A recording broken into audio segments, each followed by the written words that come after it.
Hi guys. सो आज के session में हम कवर करने वाले हैं कमिटमेंट शीट। और ये कमिटमेंट शीट तब आपके पास आती है जब आपका सिलेक्शन हो जाता है।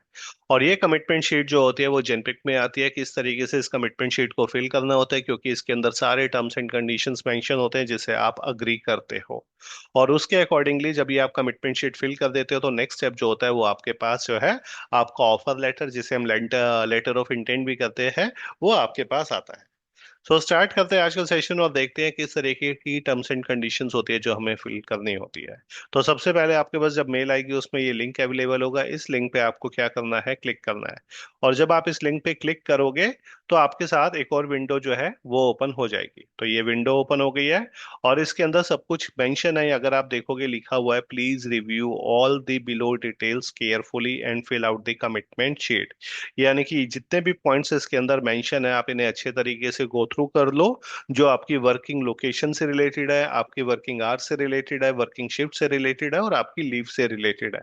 उसके अकॉर्डिंगली आपको क्या करना है, यहाँ पे ऑप्शन पे जाना है ड्रॉप डाउन से और उसे अग्री या डिसअग्री करना है। ठीक है, तो इसे स्टार्ट करते हैं। अगर मैं फर्स्ट पॉइंट पढ़ूं तो इसमें लिखा हुआ है, I am fully aware of the office location. मुझे पता है मेरी ऑफिस लोकेशन कौन सी होगी और कौन सा रोल जो है मुझे असाइन किया गया है। ठीक है, इसका डिटेल में इन्होंने दे रखा है कि आपकी डेजिग्नेटेड लोकेशन कौन सी होगी। ठीक है, उसमें टाइम क्या होगा। तो आपको कुछ नहीं करना, सिंपल आपको जो है ड्रॉप डाउन में जाना है और ड्रॉप डाउन के बाद इसमें ऑप्शन आएगा अग्री का, वो आपको करना है। सो वीडियो को अगर आप वो कोई भी क्वेरी होती है तो आप इन नंबर्स पे रीच आउट कर सकते हो और चैनल को सब्सक्राइब कीजिए। ठीक है, तो आप यहाँ पे ड्रॉप डाउन में गए और यहाँ पे एग्री किया। सेकंड पॉइंट आ रहा है, it has been explain to me that I will work as per the days and shift of the applicable process. यानी कि अगर मेरे बिजनेस की रिक्वायरमेंट है, मेरे क्लाइंट की रिक्वायरमेंट है, मुझे 5 की जगह 6 दिन भी देना है, 9 आवर्स देने हैं वीक में, सो इसके लिए मैं अग्री हूँ। तो अगेन आप ड्रॉप डाउन में जाओगे और यहाँ पे अग्री करो। नेक्स्ट है, I agree that I may spend up to 2 hours in travel. तो आपको पता है जब कैब लेने आती है और छोड़ने के लिए आती है तो टाइम लगता है उसके अंदर। ठीक है, तो यहाँ पे आप अग्री कर रहे हो कि 2 घंटे का ट्रैवल तो जो है वो मेरे घर से ऑफिस तक का हो सकता है, इसमें आप अग्री करोगे। नेक्स्ट है, I don't have any concern travelling in non AC cabs और बसेस। क्यों, कैब आपकी बसेस एसी भी हो सकता है, नॉन एसी भी हो सकता है, जिसमें आपको ट्रैवल करना पड़ेगा। अगेन आप इसमें एग्री कर सकते हो। नेक्स्ट है, in general trainings business updates are scheduled during the regular business hours, but sometimes due to the business requirement the training may extend after the regular business hours. यानी कि कहने का मतलब है आपके काम के साथ साथ कई बार आपकी ट्रेनिंग्स भी होती है जिसके अकॉर्डिंगली आपका वर्क जो है, वर्क को कंप्लीट करने के लिए आपको एक्स्ट्रा आवर्स भी कर सकते हैं, लग सकते हैं। तो इसके लिए भी आप क्या करोगे, इसे अग्री करोगे। Next, I understand that the final decision about my shift process and location that I will be assigned will be taken care by the company। कई बार क्या होता है, कंपनी आपकी जो है प्रोसेसेस या फिर आपकी शिफ्ट चेंज कर देती है, लोकेशन चेंज कर देती है। That company has a complete right, इसके लिए आप अग्री करते हो। नेक्स्ट है, the shift that I have been told I will be working in is based on what has been discussed. भी जो भी मुझे बताया गया मैं उसके अकॉर्डिंगली वर्क करूंगा, उसी शिफ्ट में वर्क करूंगा। आई understand that weekly of may not be on Saturday और संडे। अब देखो डिपेंड करता है, कई बार प्रोसेस जो होते हैं अलग अलग कंट्रीज से जिनपिक के पास आते हैं, वहां पे हो सकता है जरूरी नहीं आपको सैटरडे और संडे ही वीक ऑफ मिले। हो सकता है मंडे या ट्यूसडे हो या वेनसडे या थर्सडे हो, उसके अकॉर्डिंगली आप काम करोगे तो इसमें भी आप अग्री करोगे। Next one is, I may agree कर देते हैं।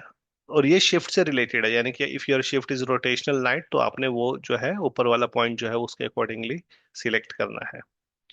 नेक्स्ट है, I may be required to work on a national holiday like independence day, republic day, Gandhi Jayanti और दिवाली। देखो होता क्या, जनरली जो ये सारा काम जो आता है वो यूएस, यूके, ऑस्ट्रेलियन कंट्रीज से आता है। तो वहाँ के और हमारे जो जो डेजिग्नेटेड हॉलीडेज होते हैं वो अलग अलग होती है। तो हमारे लिए Diwali is important, Holi is important, लेकिन उनके लिए तो नहीं करती है। तो हम तो उन लोगों के लिए काम कर रहे हैं। हो सकता है हमें जो क्रिसमस में 5 डेज 6 डेज का ऑफ मिले, क्योंकि उनके यहाँ ऑफ होता है, तो हम भी हमें भी यहाँ पे कंपनी ऑफ दे देती है। सो कहने का मतलब है कि मैं जो है दिवाली हो, होली हो या कोई भी अपना नेशनल हॉलीडे उस दिन भी मैं काम करने के लिए अग्री करता हूं। तो आप इसमें आई एग्री करो। नेक्स्ट है, आई understand that I can not apply for leaves during the classroom और ऑन ट्रेनिंग पीरियड। ये इंपॉर्टेंट पार्ट है, क्योंकि 6 मंथ्स तक होता क्या है, आप लोग जो होते हैं कि एक तो प्रोबेशन पीरियड पे होते हैं। प्रोबेशन पीरियड यानी कि आपकी परफॉर्मेंस यहाँ पे चेक होती है। और सेकंड पॉइंट होता है जब आपको ट्रेनिंग प्रोवाइड करी जाती है, विच इज मोस्ट इंपॉर्टेंट। क्यों? क्योंकि आप काम सीख रहे हो। ऐसा नहीं कि मैं आपको काम सिखा रहा हूँ, आपको नहीं मुझे तो छुट्टी चाहिए, क्योंकि वो पार्ट तो मिस हो जाएगा। तो इसमें भी आप क्या करोगे, इसमें भी यानी कि वो कह रहा है आप लीव के लिए अप्लाई नहीं कर सकते टिल आई कंप्लीट 6 मंथ्स, तो इसमें भी आप अग्री करोगे। नेक्स्ट पॉइंट जो है वो आपका रीएलोकेशन से रिलेटेड है। अब रीएलोकेशन क्या होता है, देखो कंपनी की पॉलिसी होती है, कंपनी 30 किलोमीटर 40 किलोमीटर तक आपको कैब फैसिलिटी प्रोवाइड कराती है। ठीक है, हो सकता है आपका घर जो है वो 50 किलोमीटर जो है ऑफिस से दूर है, 60 है, तो उसके लिए ऐसे नहीं कैब इतनी दूर आएगी। So you have to relocate, आपको रीएलोकेट होना पड़ेगा नियर बाय ऑफिस। तो इसके लिए आप अग्री करते हो कि अगर आपका घर दूर है, ठीक है, तो आपके लिए आपको रीएलोकेशन के लिए भी अवेलेबल रहना पड़ेगा। तो अगेन आप यहाँ पे क्या करोगे, यहाँ पे अग्री करोगे। नेक्स्ट जो आ रहा है, for voice gateway candidates only. This is just a formality, कि जरूरी नहीं कि आप वॉइस प्रोसेस में जा रहे हो। अब ये क्या होता है मैं बताता हूँ। कई बार अगर आप अकाउंट रिसीवेबल के प्रोफाइल की बात करोगे, वहाँ पे कलेक्शन पार्ट भी होता है। कलेक्शन के लिए कस्टमर को रीच आउट करना होता है ओवर कॉल। ठीक है, तो इसके लिए यानी कि अगर मैंने आपको हायर किया है यार, मैं हो सकता है कलेक्शन में मेरे यहाँ पे जो है स्पेस अवेलेबल है, मैंने वहाँ पे जाके आपको फिट कर दिया, तो आपको हो सकता है कॉल्स करते हैं। ऑल्दो बहुत ना के बराबर ये सिनेरियो होता है, लेकिन वो लोग कंपनी अपने सेफर साइड के लिए आपसे यहाँ पे अग्री करवाती है। तो आपको यहाँ पे अभी मैं हो सकता है वाला पॉइंट यहाँ पे स्किप करूँ, बट आपको यहाँ पे अग्री करना है। अदरवाइज जब आप लास्ट में सबमिट ऑप्शन पे जाओगे, वो बताएगा कि ये वाला पार्ट जो है वॉइस गेटवे कैंडिडेट्स वाला, आपको अब जो है वो ऑप्शन फिल नहीं है। तो आपको क्या करना है, इसे फिल आउट करना है। नेक्स्ट चलते हैं। नेक्स्ट है आपके रोल चेंज एंड प्रमोशन से रिलेटेड है, कि क्या आपके रोल्स रहेंगे, कैसे प्रमोशन होगा, कैसे इंसेंटिव्स मिलेंगे, उससे रिलेटेड है।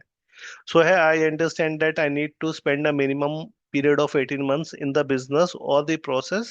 यानी कि आपको 18 मंथ्स तक तो आपको एक ही प्रोसेस में रहना पड़ेगा, ऐसा नहीं कि आपका प्रोसेस चेंज हो जाए। ठीक है, in case where the business requirement require early change of my role. हो सकता है 18 महीने मैंने आपको एपी में रखा, बट मेरी रिक्वायरमेंट है कि यार एआर में भी जो एपी में बच्चे ज्यादा हो गए इस वाले प्रोसेस में, अब मैं इनमें से कुछ की मूवमेंट करवा के एआर में ले जाना चाहता हूँ, तो उसके लिए आप अग्री करते हो। तो अगेन आप इसमें अग्री करोगे। नेक्स्ट है, my promotion will be subject to the policies. जो कंपनी की पॉलिसी होती है उसके अकॉर्डिंग ही आपका प्रमोशन होगा। आपको जो परफॉर्मेंस बोनस मिलेंगे जो आप परफॉर्म करते हो, अगेन आप इसमें अग्री करोगे। आई अंडरस्टैंड दैट माई परफॉर्मेंस, जो एम्प्लॉयर्स के साथ कंपेयर किया जाएगा आपकी परफॉर्मेंस को, इसी के अकॉर्डिंगली आपका प्रमोशंस और इंसेंटिव्स होंगे। नेक्स्ट है, I have understood that my eligibility to receive variable incentive depend on my performance. Again आपकी ईच मंथ परफॉर्मेंस जो होती है उसी के बेसिस पे आपके इंसेंटिव होंगे। I am aware that if my performance is below expectation, my probation period may be extended. Most important, यानी कि probation period जो होता है जनरली 6 मंथ्स तक होता है, जहाँ पे आपकी परफॉर्मेंस को इवेलुएट किया जाता है। If I am not satisfied with their performance, तो जो आपका probation period जो है उसे एक्सटेंड कर दिया जा सकता है। तो इसके लिए भी आप एग्री करोगे। Next one is resignation and notice period से। जो भी आपका नोटिस पीरियड होगा, जो आपके लेटर ऑफ इंटेंट या ऑफर लेटर या अपॉइंटमेंट लेटर में मेंशन होगा, उसको आपको फुली सर्व करना पड़ेगा। Again I agree. Next point is for Delhi NCR candidates only, कि अगर ऐसा नहीं कि मैंने आपको हायर किया for Gurgaon location, I have the right कि मैं आपको जो है नोएडा में या फिर किसी और लोकेशन पे भी ट्रांसफर कर सकता हूँ, उसके लिए भी आप इसे अग्री करो। Next one is for India to India candidates only. ये तब होता है, देखो अब जेनपेक के पास काफी सारे प्रोसेस है। जेनपेक जो है यूएस से काम आता है, यूके से काम आता है, ऑस्ट्रेलिया से आता है, कई बार इंडिया के भी बहुत सारे कंपनी जो है वो जेनपेक के पास ही है।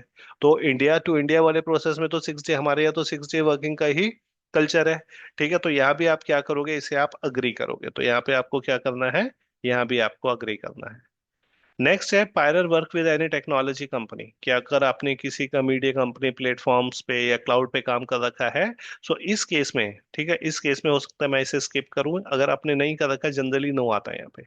यहाँ पे नो आ जाएगा और यहाँ पे एनए आएगा, ये फिल करना जरूरी है।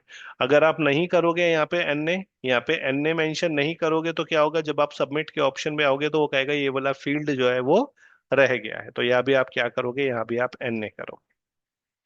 नेक्स्ट चलते हैं। I understand that I need to sign service level agreement in case of job travel. ठीक है, तो सर्विस लेवल एग्रीमेंट आप जो है साइन कर रहे हो, तो इसे आप ये साइन करना है, तो इसे भी आप अग्री करोगे। उसके बाद फाइनली आपका यहाँ पे ऑप्शन आ रहा है आई एग्री का, डिक्लेरेशन में इसमें आप आई एग्री करोगे, अपना कंप्लीट नेम फिल करोगे। और इफ़ यू आर एक्सपीरियंस्ड, यानी कि अगर आप एक्सपीरियंस्ड हो तो आप जो है, आपको कौन कौन सी फील्ड यहाँ पे आप अपना आधार कार्ड तो लगाओगे लगाओगे, फोटोग्राफ भी लगाओगे, यहाँ पे पे स्लिप, यानी कि अगर आप एक्सपीरियंस्ड हो तो ये वाला पार्ट आपका आएगा।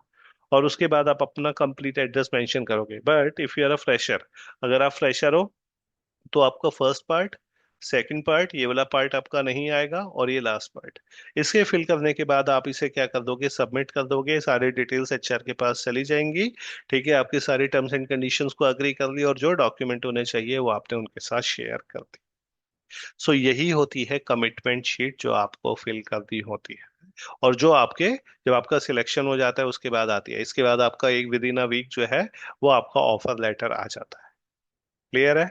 सो इसी तरीके की वीडियोस मैं आप लोगों के साथ शेयर करता रहूंगा, और जल्दी मिलेंगे एक नेक्स्ट वीडियो में। Thank you.